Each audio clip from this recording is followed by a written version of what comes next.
Assalamualaikum warahmatullahi wabarakatuh. Alhamdulillahilladzi ja'ala syahra ramadhana syahra siyam wa anzala fihi al-Qur'an hudan lin-nas wa bayyinatin minal huda wal furqan. Ashhadu an la ilaha illallah wa ashhadu anna Muhammadan abduhu wa rasuluh wa safiyyuhu min khalqihi wa khaliluh. Ballagha ar-risalata wa adda al-amanah wa nasaha al-ummah wa tarakaha ala mahajjatin baydah layluha kanahariha la yazighu anha illa halik. Allahumma salli wa sallim wa barik ala habibina wa syafi'ina wa maulana Muhammadin wa ala alihi wa sahbihi ajma'in. Amma ba'd. Alhamdulillah, puji syukur kita panjatkan kehadirat Allah Subhanahu wa ta'ala yang telah memberikan kepada kita nikmat sehat wal afiyah, nikmat keimanan dan keislaman, sehingga alhamdulillah sampai hari ini kita masih diberikan kesempatan oleh Allah untuk dapat merasakan nikmatnya beribadah di bulan suci Ramadan. Sebuah kenikmatan yang sangat banyak orang iri terhadap kenikmatan di bulan Ramadan, baik itu orang yang ada di luar agama Islam maupun orang-orang yang sudah meninggal mendahului kita. Mereka semua iri. Kenapa? Karena begitu indahnya beribadah di bulan suci Ramadan. Kita berdoa kepada Allah, mudah-mudahan Allah Subhanahu wa ta'ala memberikan kesehatan kepada kita semua, panjang umur, insyaallah kita semua dapat beribadah di bulan Ramadan secara maksimal dan optimal, insyaallah, amin ya rabbal alamin. Ma'asyiral muslimin wal muslimat, shaimin dan shaimat, jamaah salat tarawih Masjid Al-Muttaqin rahimakumullah. Di dalam Islam, kalau kita buka lembaran-lembaran kajian tentang keislaman, apa hikmah di balik puasa Ramadan? Sudah tentu jawabannya adalah hikmah terbesar, fadilah dan ganjaran terbesar dari ibadah ibadah puasa di bulan suci Ramadan adalah la'allakum tattaqun, agar kita menjadi orang yang bertakwa. Ujung-ujungnya apa? Ujung-ujungnya adalah bahwasanya para shaimin dan shaimat, orang yang menjaga puasanya di bulan Ramadan, baik dari kaum muslim ataupun muslimah, itu telah Allah sediakan, telah Allah persiapkan surga yang khusus untuk ahli ibadah puasa. Dan ada satu pintu yang khusus buat kita masuki, para shaimin dan shaimat. Ada satu pintu yang Allah telah persiapkan bagi kita. Kalau kita masuk surga lewat pintu itu. Apa nama pintu itu? Di dalam sebuah hadis, baginda Rasul sallallahu alaihi wasallam bersabda, "Inna fil jannati baban." Di surga ada satu pintu, yuqalu lahu ar-rayyan. Namanya pintu ar-rayyan. La yadkhulu minhu illa as-shaimun yaumal qiyamah. Pintu ini khusus untuk orang-orang yang beribadah puasa di bulan Ramadan, khusus untuk para shaimin dan shaimat, khusus untuk orang-orang yang berpuasa. Lalu apakah hanya sekedar puasa menahan lapar dan haus? Tidak. Puasa dengan segala makna puasa, menjaga puasanya, menahan lapar dan haus dijaga, menahan hawa nafsunya dijaga puasanya. Mulutnya juga ikut puasa, matanya ikut puasa, semuanya ikut berpuasa. Inilah yang insya Allah akan masuk melalui pintu Ar-Rayyan. Masuklah dia ke dalam surganya Allah Subhanahu wa Ta'ala. Ya Allah, mudah-mudahan kita berdoa semua, mudah-mudahan kita semua termasuk ke dalam golongan orang-orang yang masuk ke dalam surga melalui pintu Ar-Rayyan. Amin ya rabbal alamin. Pengen gak bapak ibu-ibu? Pengen gak masuk surga? Harus pengen. Tapi kadang-kadang kita ngomong pengen masuk surga, ingin menikmati surga, tapi kenyataannya apa? Kenyataannya ternyata banyak di antara kita dalam kelakuan kehidupan pribadinya, kehidupan tingkah lakunya dalam sehari-hari tidak menunjukkan bahwa dia pengen masuk surga. Kenapa? Puasa iya, nggak makan, nggak minum, nahan lapar, nahan haus sampai maghrib, tapi apa? Ibadah-ibadah yang lain ditinggalkan. Sholatnya ditinggalkan. Kenapa? Tidur mulu. Al-Qur'annya nggak dijaga. Padahal Al-Qur'an itu adalah bagian dari ibadah kita di bulan suci Ramadan. Nah, oleh karenanya kita jaga puasa kita dengan segala ibadah penunjang, baik itu puasanya, sholatnya, tarawihnya, qiraatul Qur'an, membaca Al-Qur'an, bersedekah, berzakat dan sebagainya. Ini adalah yang membawa kita insya Allah pada surganya Allah. Kita masuk melalui bab Ar-Rayyan. Nah, ini penting bagi kita untuk bagaimana memotivasi diri kita supaya kita bisa memaksimalkan ibadah kita. Bapak-bapak, ibu-ibu, shaimin dan shaimat. Ini kalau kita ingin membayangkan gimana enaknya masuk surga. Bapak-bapak, ibu-ibu, kita pengen tahu gimana nikmatnya surga itu. Kalau kita udah tahu nikmatnya surga itu, insya Allah kita akan selalu, setiap waktu, kapanpun dan dimanapun, apa yang akan kita lakukan itu ada tujuannya supaya kita gimana caranya kita bisa masuk surga. Kalau kita buka Al-Quran, kita baca Al-Quran, banyak sekali Al-Quran yang bicara tentang nikmatnya surga Allah Subhanahu wa Ta'ala. Dan kita tahu surganya Allah Subhanahu wa Ta'ala bertingkat-tingkat, ada banyak pintunya. Oleh karenanya memang ada pintu khusus, pintu Ar-Rayyan, pintu yang lain ada semua. Dan tingkatan-tingkatan ini pernah ditanya. Ini ada satu riwayat. Ini bercerita tentang keingintahuan seorang nabi, gimana sih nikmat surga itu bagaimana. Bayangin seorang nabi, Pak, seorang nabi, ya, pengen tahu gimana nikmatnya surga. Ini menunjukkan apa? Menunjukkan bagaimana kita ini termotivasi dengan tahu nikmatnya surga, maka insya Allah ini kita akan beribadah dengan baik. Jadi ada satu riwayat dalam Sahih Muslim, dalam kitab Sahih Muslim, ya, hadis ini diriwayatkan oleh Abdullah bin Mas'ud dan juga Al-Mughirah bin Syu'bah radhiyallahu anhu. Anna Rasulullah sallallahu alaihi wasallam qala, Inna Musa sa'ala rabbahu. Jadi ada hadis yang diriwayatkan oleh Abdullah bin Mas'ud dan Al-Mughirah bin Syu'bah.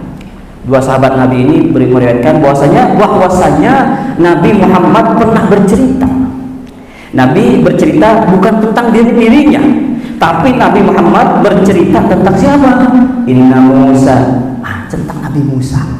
Jadi ada Nabi yang subhanallah, ini saking inginnya beribadahnya Nabi Musa, seorang Nabi pengen tahu gimana surga itu.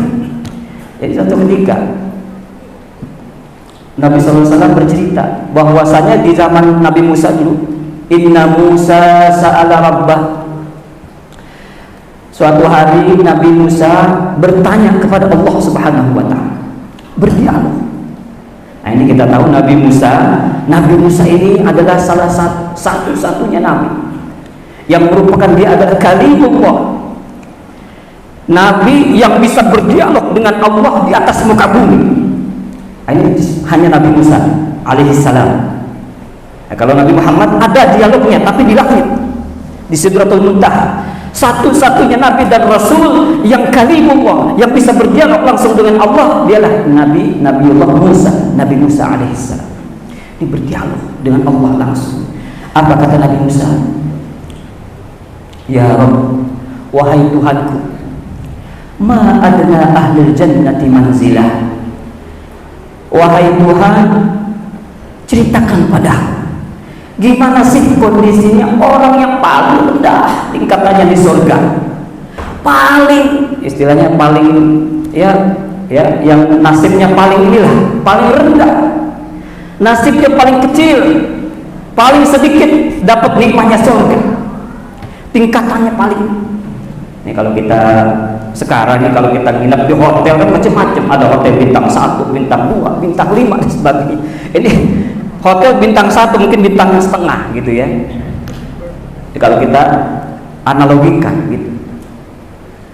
Ya Rabb, ma adna ahli jannati manzilah. Gimana sih kondisi orang yang paling rendah tingkatannya di surga? Ini Nabi Musa pengen tahu. Kita juga harus seperti itu. Kita gali gimana sih nikmatnya surga supaya kita bisa termotivasi pengen beribadah terus, ataupun segala aktivitas kita sehari-hari itu orientasinya adalah ibadah, bernilai ibadah. Kita kerja nilainya ibadah, kita ke sekolah nilainya ibadah, kita kuliah ada nilai ibadahnya, kita berdagang ada nilai ibadahnya. Dengan niat itu karena kita hidup kita orientasinya pengen masuk surga. Jadi Alkisah Nabi Musa tanya, wahai Tuhan, gimana keadaan, gimana sih orang yang paling rendah, nikmatnya itu bagaimana? Apa jawaban Allah?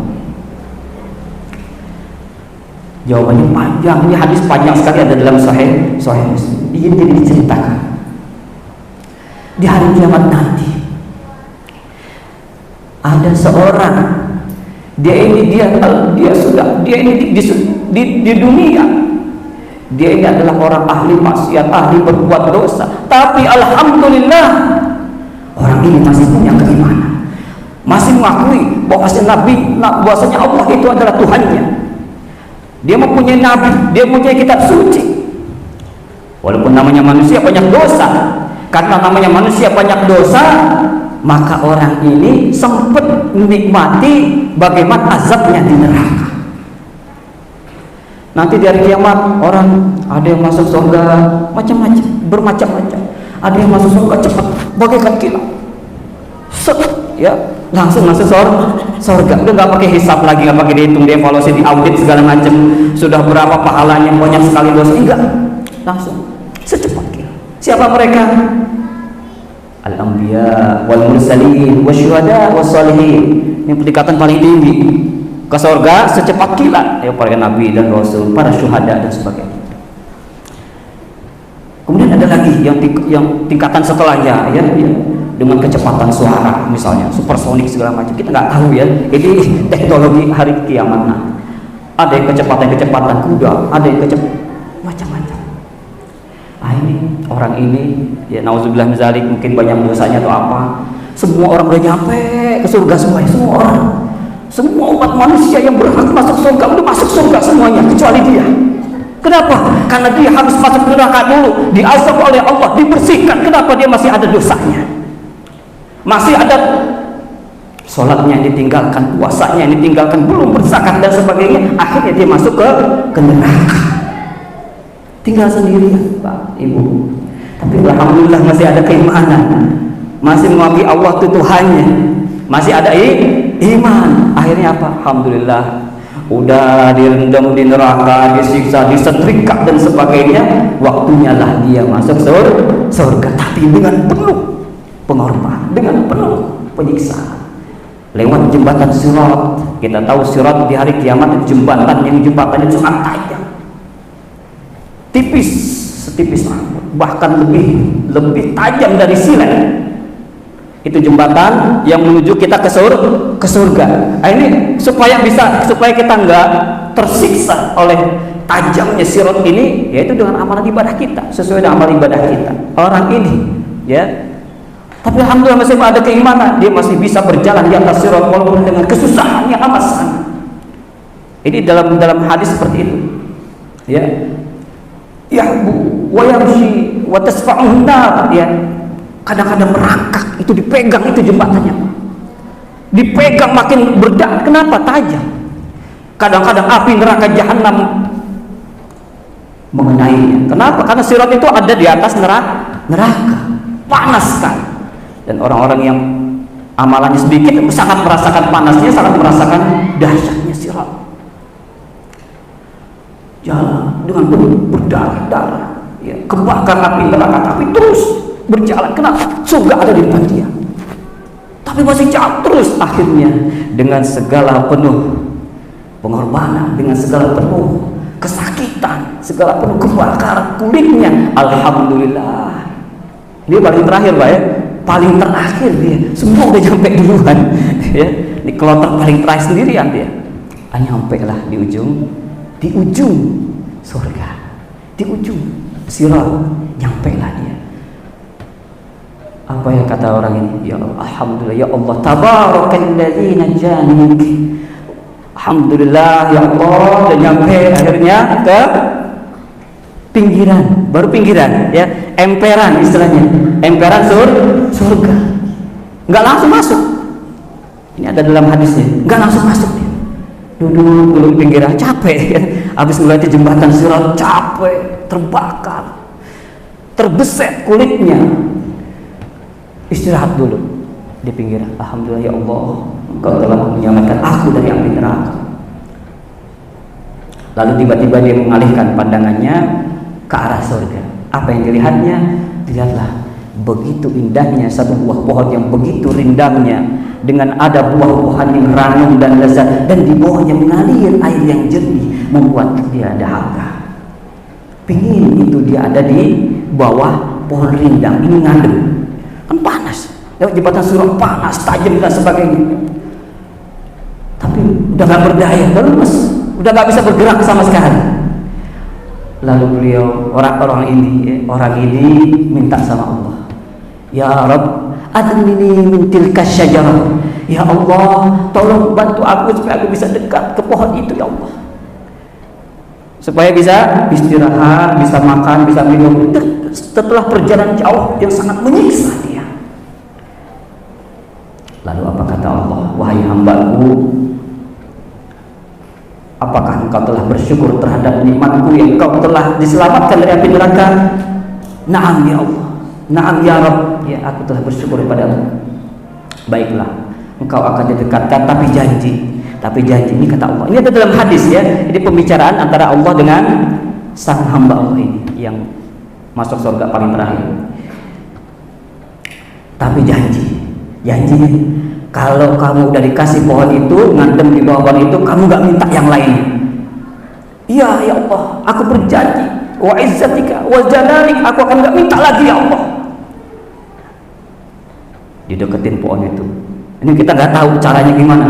Apa orangnya diangkat, dibawa dengan malaikat ya, diantar ke pohon itu, atau pohonnya dideketin, kita nggak tahu. Ini nggak disebut dalam hadis.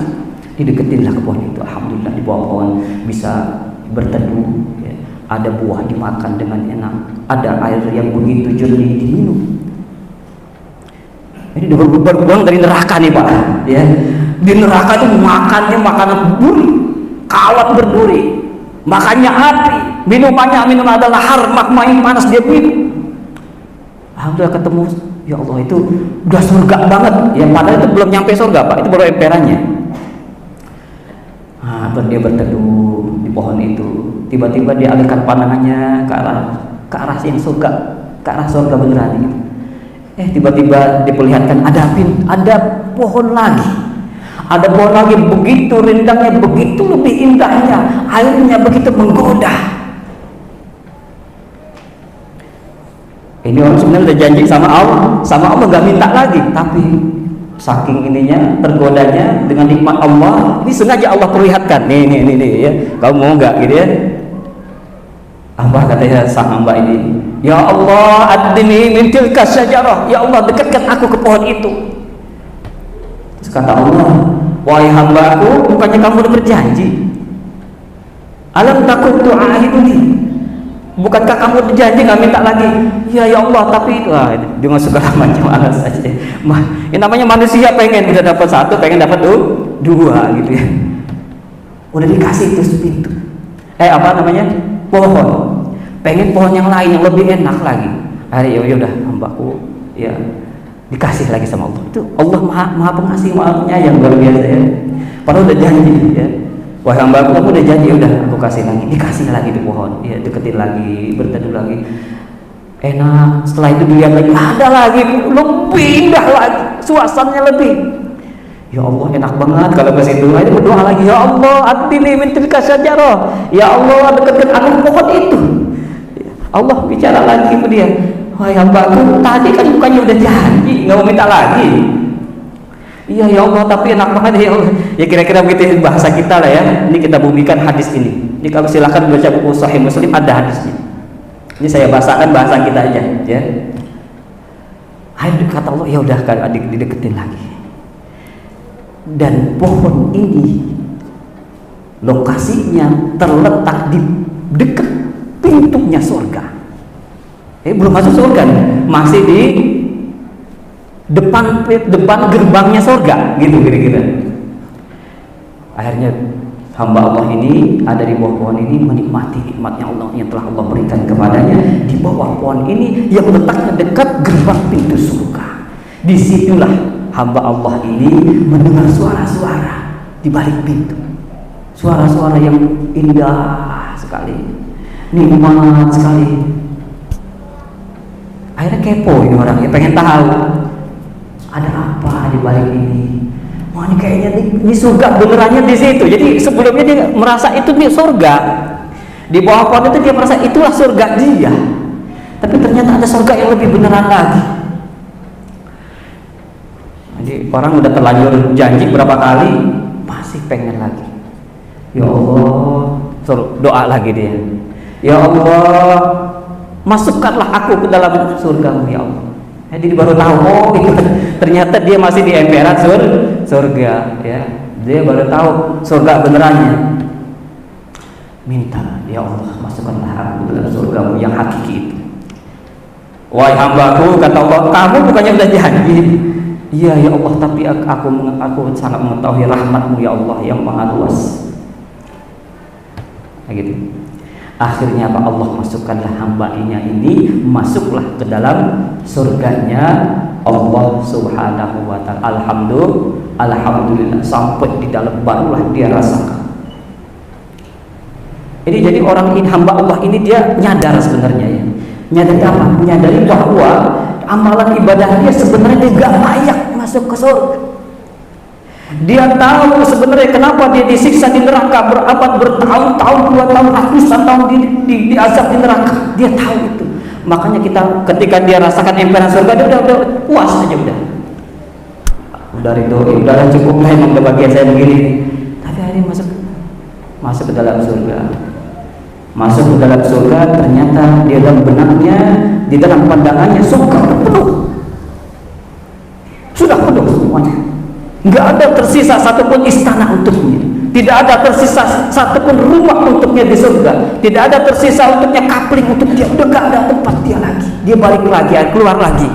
Ya Allah, surga udah penuh, saya nggak layak ya Allah. Tapi kata Allah, engkau layak masuk surga, masuklah kamu. Masuk lagi. Udah begitu masuk, masih merasa penuh. Ya Allah, saya nggak layak. Wahai hambaku, akhirnya kata Allah, wahai engkau layak masuk surga, nikmatilah apa yang ada di dalamnya. Ketahuilah hamba, kata Allah, apakah engkau tidak ridho? Apakah engkau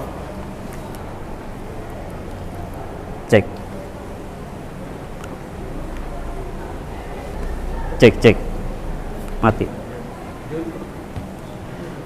Akhirnya hamba Allah ini dengan segala rahmat Allah masuklah dia ke dalam surganya Allah Subhanahu wa taala. Alhamdulillah. Lalu Allah berkata kepada hamba ini, wahai hambaku, sudahkah engkau ridho akan nikmatku ini? Sudah ridho, raditu ya Allah, raditu ya Rabb. Ini dalam hadis seperti itu. Aku ridho, udah cukup ya Allah, udah cukup. Wahai hambaku, ini orang paling banyak dosanya Pak, orang yang paling banyak maksiatnya nih Pak, tapi masih ada iman. Ini sungguh luar biasa rahmatnya dari Allah. Wahai hambaku, mau enggak kamu kalau aku kasih, ini kata Allah ya, firman Allah, kalau aku akan berikan kepadamu segala kekayaan yang ada di dunia, kerajaan yang paling hebat di dunia, itu sekarang milik kamu. Maukah kamu? Radit ya Allah, radit ya alhamdulillah, terima kasih ya Allah, alhamdulillah. Girang banget dia. Dapat kenikmatan yang sama setara dengan kekayaan yang paling kaya sekarang. Ini kalau kita sekarang di dunia ini, ya, yang paling orang paling tajir, orang paling sultan yang ada di bumi ini, ini dia punya semua. Radit ya Allah, udah cukup ya Allah, saya udah sebenarnya nggak layak, tapi saya radit, saya rela. Tapi kata Allah dengan segala rahmatnya, apa kata Allah? Walaka misluhu, walaka misluhu, walaka misluhu, walaka misluhu. Berapa kali? 5 kali. Wahai hambaku yang tadi, nikmat Allah yang paling hebat, orang paling kekayaan yang paling hebat yang ada di dunia itu milik kamu.